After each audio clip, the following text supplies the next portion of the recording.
I wanted to make a video on the jazz ride, and the reason this is important to me is because the jazz ride beat encompasses everything that's good and important about music and about rhythm and about drumming.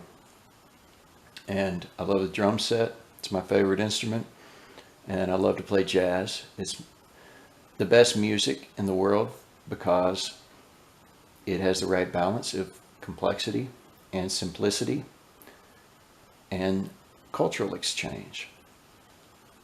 And when I explain the jazz ride, I base it on a pattern that was created by the people of Central Africa called the Bembe rhythm. And the reason I use this as a reference is because it's in 12/8, which is the same time signature as the jazz ride beat. And it's usually played on a bell, so it's a high sound. So it's easy to see how that translates into the jazz ride beat.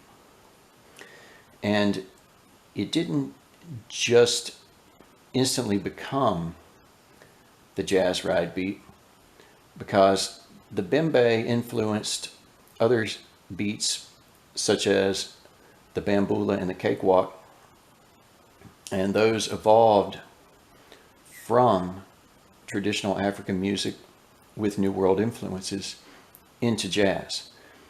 And so I'm going to try and explain a little bit about that, and then I'm going to show you how to play the beat.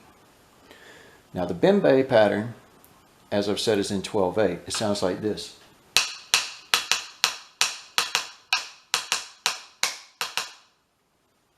And if you look at the first two beats of the Bembe, you have this, which is a 4/3 polyrhythm. And so if you take the first three right hand notes and the third left hand note, you can see how it's 4/3.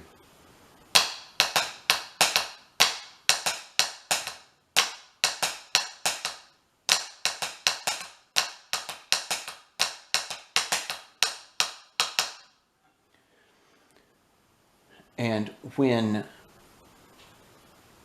the slaves interacted with the Native Americans and with trained musicians, they came up with some different styles of music. We read that the dances that were performed in Congo Square, which came from the Caribbean, from places like Hispaniola, were called the Bamboola and the Kalinda. And the Kalinda is still practiced in Trinidad. The Bamboola is a little bit more mysterious. It's kind of become a slur now, but if you want to hear how this sounds, there's a great Creole song called Mishabanjo, and there's a recording of this song by Harry Belafonte on the Long Road to Freedom anthology, and you can hear how it sounds. And the Bamboola beat sounds like this.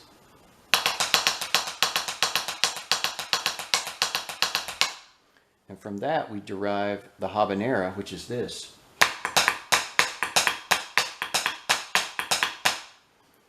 And you can hear that in La Paloma or in Gasolina by Daddy Yankee. And eventually that evolves into the Cakewalk beat, which is in Gollywog's Cakewalk, or Live and Let Die by Paul McCartney. That's the rock beat, and it sounds like this. So Bamboola is like this.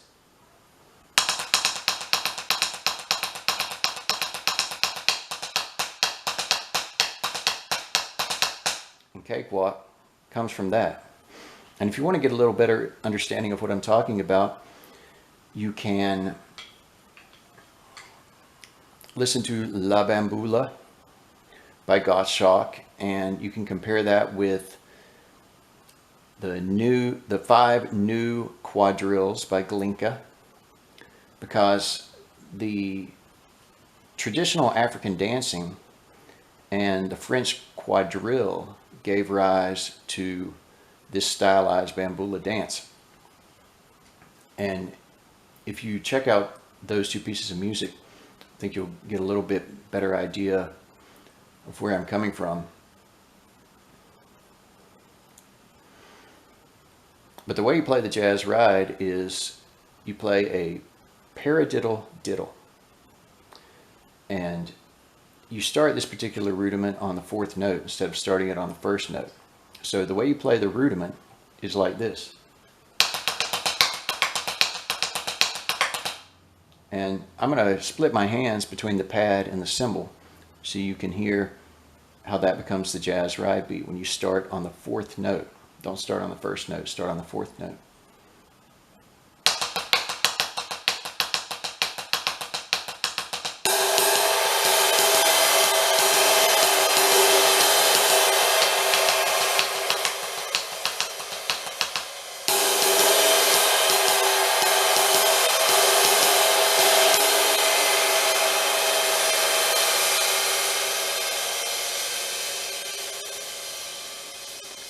So if you want to see how that comes from the bembe, from the 4/3 polyrhythm, you can just accent the notes of the jazz ride in the 4/3 polyrhythm.